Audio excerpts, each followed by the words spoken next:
células enfermas. E, a partir daí, nasce o nódulo e depois vira o tumor. Compreendido? Então, o que aumenta o risco do câncer de mama? É um texto bem extenso, a gente vai falar alguns. Você não precisa ficar preocupado se está em algum desses pontos. Eu vou ter câncer. Não, não está determinando quem vai ter câncer. A gente coloca essa lista de situações de risco só para chamar a atenção da mulher de que ela tem que ter uma vida mais equilibrada e cuidados de saúde mais rigorosos para que ela não desenvolva o câncer. Então, fatores ambientais e comportamentais. Obesidade, sobrepeso após a menopausa, certo? Aqui está escrito após a menopausa, mas antes da menopausa, o ideal é que a mulher mantenha o peso adequado. Como é que eu consigo saber qual é o meu peso adequado? Indo à unidade de saúde, fazendo avaliação com um profissional de saúde. Sedentarismo e inatividade física. Mas eu passo o dia varrendo a casa. Eu não aquieto 1 minuto. Fico suada de tanto trabalhar e correr atrás de menino. Não é atividade física. Atividade física é aquela em que você separa um tempo, meia hora a 45 minutos, em atividade moderada, não é leve, não é aquela caminhada que você vai fazer desfilando, conversando com a colega, que mulher gosta de caminhar assim, né? Não é assim. A gente deixa o assunto para depois. O sedentarismo e a inatividade física, ela também ajuda o corpo a ser mais propenso a desenvolver um câncer. Consumo de bebida alcoólica, e aqui eu incluo o fumo, que não está, porque tanto o álcool como a nicotina e várias outras substâncias do cigarro são tóxicas, elas matam as células do corpo. Quando não mata, ela faz com que essa célula adoeça, se reproduza e dando origem a filhas ou células filhas doentes. O fumo e o cigarro são tóxicos demais. Exposição frequente a radiações ionizantes. Aqui não é a situação em que você era criança, fez um raio-x. Adolescente quebrou uma perna, fez outro raio-x. Não é nessa situação. E sim aquele profissional que com frequência é exposto a raios ionizantes, que é o raio-x, ou se você fez um tratamento muito prolongado, precisando fazer vários desses exames. Aí você tem que ter mais cuidado com a sua saúde, seus exames periódicos têm que estar em dias. Fatores da história reprodutiva e hormonal. Primeira menstruação antes de 12 anos, não ter tido filhos, primeira gravidez após os 30 anos, parar de menstruar após os 55 anos. Esses 4 pontos são importantes. Por quê? Porque quando uma menina tem a sua menstruação, a primeira menstruação, que é chamada de menarca, antes dos 12 anos, quer dizer que essa menina tem uma carga hormonal maior do que deveria. Ela sofreu estímulos, porque o meio colabora para isso, e a carga hormonal dela está elevada, por isso ela menstruou cedo demais. Se ela não teve filhos, a mulher que tem filhos tem que passar por um processo de investigação e saber por que ela não consegue engravidar. Primeira gravidez depois dos 30. Dificilmente uma mulher escolhe engravidar depois dos 30. A não ser que ela tenha feito um planejamento de vida para engravidar depois dos 30, mas a maioria é apressadinha, né? Aí aquelas que engravidaram depois dos 30, que não foi planejado, vamos investigar por que ela engravidou depois dos 30. Mulher que deixou de menstruar após os 55. Ela deveria diminuir o ciclo menstrual dela a partir dos 45 anos, né? É uma idade razoável para ir parando de menstruar, mas se ela parou só depois dos 55, essa mulher tem uma carga hormonal que não deveria ter. E os hormônios, eles são importantíssimos no ajuste e no desajuste do organismo. Por isso, nós precisamos fazer exames periódicos e saber como é que estão as nossas cargas hormonais. Uso de contraceptivo hormonal e ter feito reposição hormonal após a menopausa por mais de 5 anos. Aí a gente chama a atenção aqui. A mulher escolheu fazer planejamento familiar e quer usar anticoncepcional. Ah, eu não vou fazer porque a enfermeira falou que aumenta a chance de ter câncer. Opa! Só aumenta a chance de ter câncer se você tomar a medicação que a vizinha recomendou, que a irmã está usando, que a minha tia, ou a sogra, ou a mãe orientou, sem acompanhamento médico. Anticoncepção hormonal ou reposição hormonal, que são duas coisas diferentes. A contracepção, quando eu não quero engravidar. A reposição hormonal, quando eu entro na menopausa, no climatério, meus hormônios caem. Então, eu quero fazer uma reposição de hormônios. Posso tomar o mesmo remédio da minha vizinha? Não. Preciso de acompanhamento médico. Está entendido? Aí vem os outros fatores. História familiar de câncer de ovário, de mama, de colo de útero. Tudo isso é importante. Não é porque a avó teve, uma prima teve, uma irmã teve, que a paciente vai ter. Mas aumenta as chances dessa mulher desenvolver um câncer, porque há uma marcação genética dizendo que a sua família está mais propensa a ter essa doença. Casos de câncer, principalmente antes dos 50 anos, a história familiar de câncer em homens, porque acontece, e esse é um tema para ser abordado no mês que vem, câncer de mama masculino, e alterações genéticas, mas essa alteração genética, só se você quiser fazer uma pesquisa com um geneticista e saber que tipo de doença tem marcado no seu DNA que você pode desenvolver, mas também não é nada determinante. Compreendido? Aí eu ia trazer uma foto mais explícita, mas aí eu fiquei com receio e coloquei esses limões aí. Aqui tem 12 sintomas bem sutis, que é fácil da mulher identificar se tem alteração na mama. São sintomas de câncer, não são determinantes de câncer, tá? Tem o sintoma, corre para o atendimento médico para ser avaliado. Então, vocês vão ver aqui, ó. Não ficou muito claro, mas vamos tentar ler. 12 sintomas básicos. Não são só esses, mas são os mais práticos de visualizar. A mama está endurecida, está dura. Ela está, o que a gente chama de pedrada. Sabe como quando a mulher vai amamentar a primeira vez, que a mama fica endurecida, cheia de leite? A mulher não está amamentando e mesmo assim a mama está endurecida. Opa, sinal de alerta. Um sulco, que é o quê? Como se tivesse alguém apertado lá e apareceu agora algo profundo na mama. Não existia isso. Tem que chamar a atenção. Erosão na pele. A mama era limpinha. De repente começou a aparecer bolha, ferimento. Vamos chamar a atenção para isso. Ah, mas pode ser só uma picada de inseto. Tem profissional para atender e orientar a respeito disso. Qualquer coisa tem que ser motivo de ir ao posto de saúde ou atendimento particular, como você escolher. Vermelhidão ou ardor. A mama apareceu uma cor diferente. Fluido desconhecido. A mulher não está amamentando. De repente começou a aparecer um fluido saindo do mamilo. Ela dá uma apertadinha no mamilo, saiu algo de cor diferente. Saiu leite, eu não estou amamentando. Tem que ficar atenta. Buracos, que é o quê? Aqui ele usa a palavra buracos, mas o que a gente usa comumente é assim, parecer com casca de laranja, cheio de furinhos, a pele é lisinha, de repente ela está cheia de furinhos e você começa a estranhar. Claro, tem que ser depois que você tirou o sutiã, deixou aquela marca da renda sumir para você avaliar, senão na hora que você tira a sua vestimenta está toda marcada e você vai ter um susto desnecessário.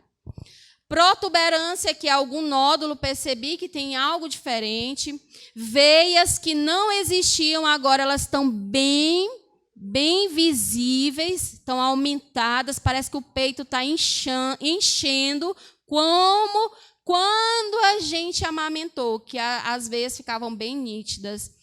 Aprofundamento do mamilo, você tem ali a auréola, que é aquela área marronzinha ao redor, e tem o bico, que é chamado de mamilo. Então, o mamilo aprofundou, algo estranho está acontecendo. Olhou no espelho, viu que elas estão diferentes. Não é que tem tamanhos diferentes, é natural. O nosso corpo, tanto homem quanto mulher, tem alguns detalhes diferentes do lado direito e do lado esquerdo. Não é isso, é porque agora os tamanhos estão muito diferentes, não eram assim. Chama atenção. A pele de laranja e o nódulo interno, que é quando a mulher toca e sente que há algo ali. Como que a mulher vai perceber esses sintomas? Se ela se conhecer. Eu brinquei essa semana numa palestra dizendo assim, olha, se fosse no tempo da minha avó e a gente dissesse que a mulher tem que se olhar despida na frente do espelho, na mesma hora o cinturão reinava, não era? Mas nós não estamos mais lá. O que a mulher tem que fazer? Ela tem que conhecer, tanto a mulher como o homem, tem que conhecer o próprio corpo. Não é explorar como o mundo manda, mas você tem que conhecer quem é você.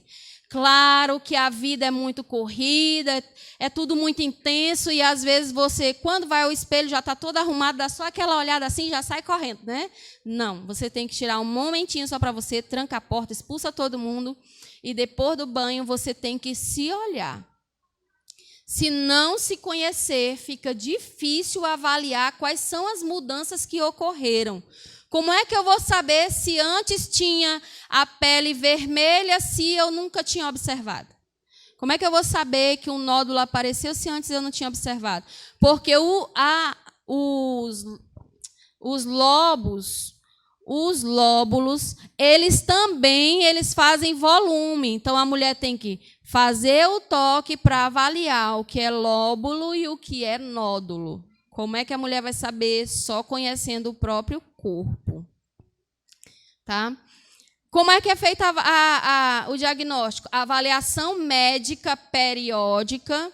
Quando a gente fala no médico, a gente fala em toda a equipe de saúde, tem disponível nos postos de saúde, tem disponível na rede particular. Na rede particular tem um médico, na rede pública tem um enfermeiro e tem um médico.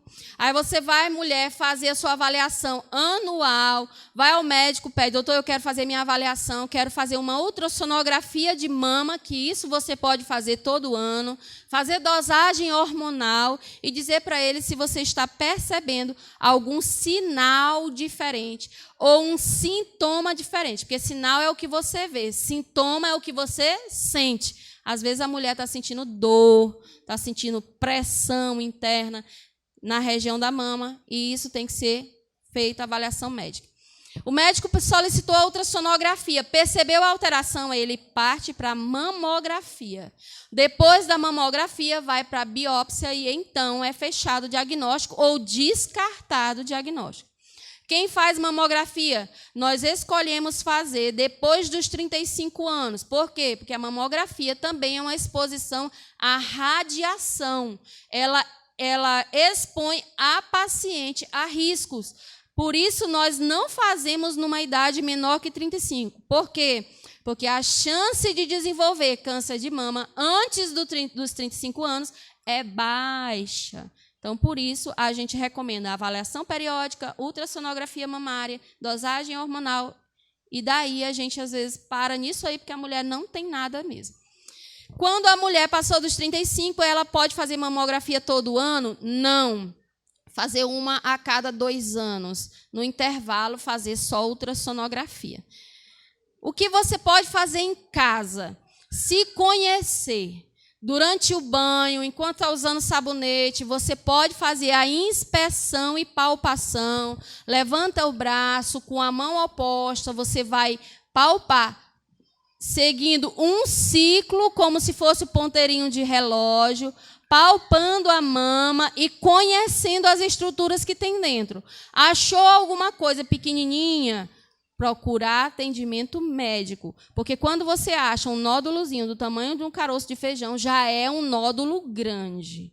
Mas nem sempre é câncer. Existem nódulos benignos, existem nódulos que, na verdade, são só acúmulos de líquido. Eu preciso fazer o autoexame todo dia? Não, faça uma vez na semana. Escolha um dia para você, igual você vai para o salão. Ah, hoje é o meu dia de me cuidar. Então, é o dia do salão? Ah, hoje é o dia de fazer o autoexame. Tá combinado? Bota aí na lista do salão, tá bom? Vamos lá. Antes de vir para a prevenção, vamos para o câncer de colo de útero. O colo do útero é uma região final do útero. O útero ele é um órgão oco mais ou menos do tamanho dessa mão, que cresce durante a gravidez. Ele é oco. E embaixo tem uma tampinha, parece uma tampinha, que é o colo do útero. Ali há o risco de incidência de câncer de colo de útero. Como a mulher pode se prevenir? Relações responsáveis, bem protegidas, o casamento tem que ser bem combinado, porque se não tiver responsabilidade dos dois parceiros, a mulher corre o risco de ser contaminada por um vírus chamado HPV, que é o vírus que promove maior incidência de câncer de colo uterino. É comum as mulheres reclamarem que estão saindo de secreção, que estão com dor pélvica. Palavras que elas usam, as palavras corriqueiras delas, para o profissional, que a gente não vai usar aqui. Mas teve qualquer alteração, procurar atendimento médico, você tem que fazer o preventivo uma vez no ano, pelo menos. Uma vez no ano é o suficiente, desde que você siga todas as orientações de relações responsáveis. E o parceiro também, tá? Vocês me compreendem, os adultos compreendem bem, né? Tá? A orientação é essa. O câncer de ovário também é muito comum, ele é mais agressivo, ele é raro, mas é mais agressivo. Como é que a mulher tem que fazer? Avaliação periódica. Na avaliação periódica, o médico faz a solicitação de uma ultrassonografia para ver os órgãos pélvicos, útero e ovário. E com a prevenção, você faz o colo do útero, a visualização do colo do útero.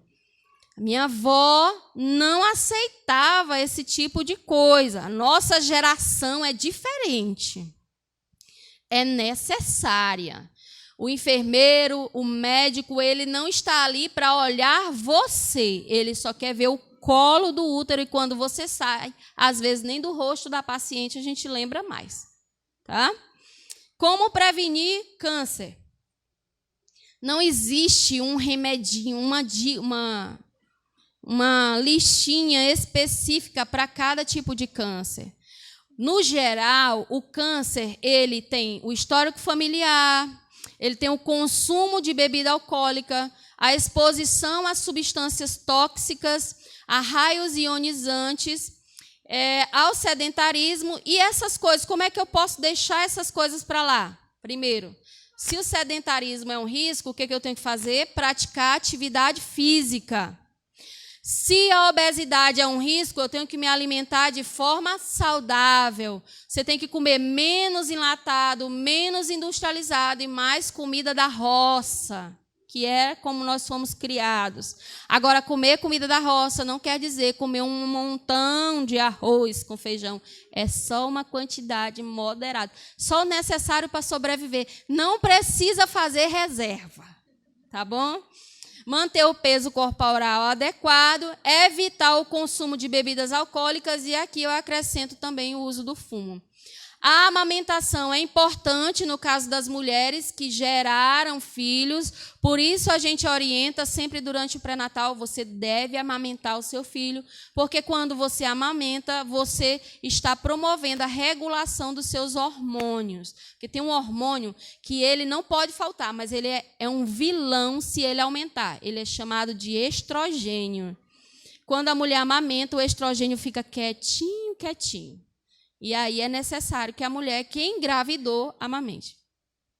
Evitar o uso de hormônios sintéticos e anticoncepcional e terapia hormonal sem orientação médica. Precisa de orientação médica. Assim, nós diminuímos a chance de adoecer de câncer em qualquer lugar do corpo. Detalhe, essas orientações não são só para a mulherada. Os homens também precisam seguir essas orientações para manter a saúde em dia. Tá entendido? Alguma dúvida? Não? Que bom. Bem, a palavra. O que a palavra nos diz a respeito de saúde, hein, gente? Alguém já parou para ler? Vamos ler em Provérbios capítulo 3, Provérbios capítulo 4, versículo 20 ao 23, para começarmos. Tem pouco tempo. Diz assim: Filho meu, dá atenção às minhas instruções, aos meus conselhos, inclina os teus ouvidos. Jamais os percas de vista. Guarda-os no mais íntimo das tuas entranhas, pois são vida para quem os encontre e saúde para todo o seu ser. Acima de tudo, o que se deve preservar, guarda o íntimo da razão, pois é da disposição do coração que depende toda a tua vida. Vamos abrir em Provérbios capítulo 17, versículo 22. Diz assim, olha: O coração bem disposto é remédio de grande eficácia, mas a alma deprimida consome até os ossos do corpo com todo vigor. Consome até dos ossos todo o vigor. Bem, quem diria que a palavra se preocuparia em saúde, com a sua saúde? Sim, o Senhor, Ele nos criou com corpo, alma e espírito. Lá em Tessalonicenses, fala que nós devemos viver em santidade, buscar a santidade do corpo, da alma e do espírito. Sim, nós devemos buscar a santidade. E aí nós saímos da enfermagem, que é social, emocional e físico, e chegamos à Bíblia, que é corpo, alma e espírito. Não é só manter a santidade, é manter saúde física, da alma e do espírito. É necessário manter o equilíbrio dessas três partes de você. É indispensável. Por isso, a própria palavra se encarrega de dizer que o coração colabora para que nós tenhamos saúde. Quem é o coração? Quando ele fala de coração, ele está falando de alma, de emoções. E aí, quando a gente fala de emoções, lembra do fator emocional, que é importante manter em dias e em equilíbrio? Isso mesmo. Deus é tão sábio que quando ele trouxe o povo de Israel saindo do Egito, ele disse, olha, em minhas palavras, esse povo está uma bagunça. Eles viviam as regalias do Egito e acham que devem viver a bel prazer. Eles não sabem nem sequer se cuidar. Aí Deus pega, chama Moisés e diz assim, olha, Moisés, eu vou te dar um conjunto de leis. As leis, elas são para viver socialmente, tem as leis de obediência a mim e tem as leis sanitárias. Se você pegar e ler o livro de Levítico com calma, você vai encontrar leis sobre saúde. Isso é prova de que Deus se preocupa com a sua vida social, sua vida física e sua vida espiritual. Deus nos criou para sermos seres plenos, em santidade e em vida saudável. Quando o Senhor nos criou, Ele nos criou perfeitos. Ah, mas tem gente que nasce doente. Consequência do pecado do homem, porque não era para existir. Inevitavelmente vai acontecer enfermidades nessa terra. Mas tudo que nós pudermos fazer para manter o templo do Espírito Santo em perfeito equilíbrio, nós devemos fazer e agir de forma responsável. Ok? Então, Nós falamos, e a Bíblia também fala, em doenças e enfermidades. Eu não sei se vocês já perceberam que há várias passagens bíblicas que falam que Jesus curava doenças e enfermidades. Muito interessante, porque doenças, elas se apresentam fisicamente. Elas se apresentam na estrutura do ser, nos órgãos. Ele está identificado, por exemplo, câncer de mama, é na mama. Câncer de colo de útero, já está dizendo. A mulher que tinha fluxo de sangue, ela tinha algum problema uterino.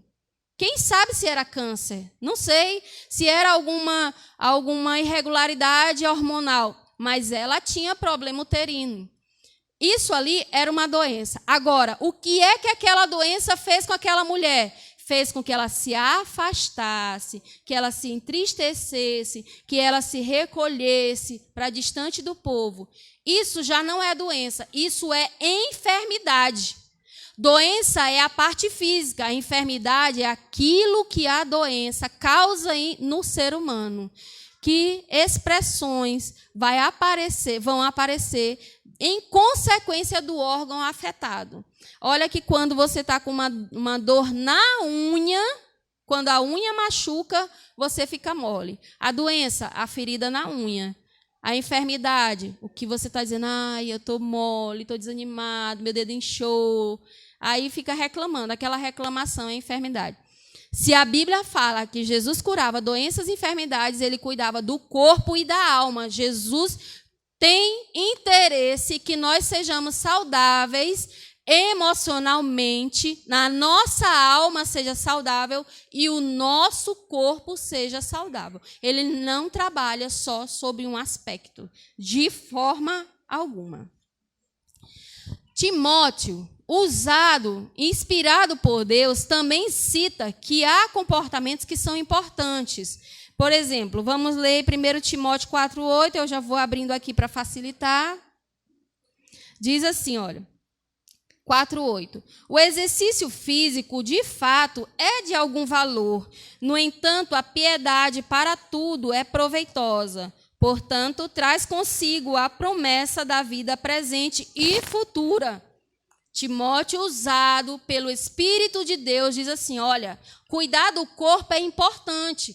A atividade física vai te ajudar, embora ela não seja a mais importante de todas as atitudes que você tem que ser.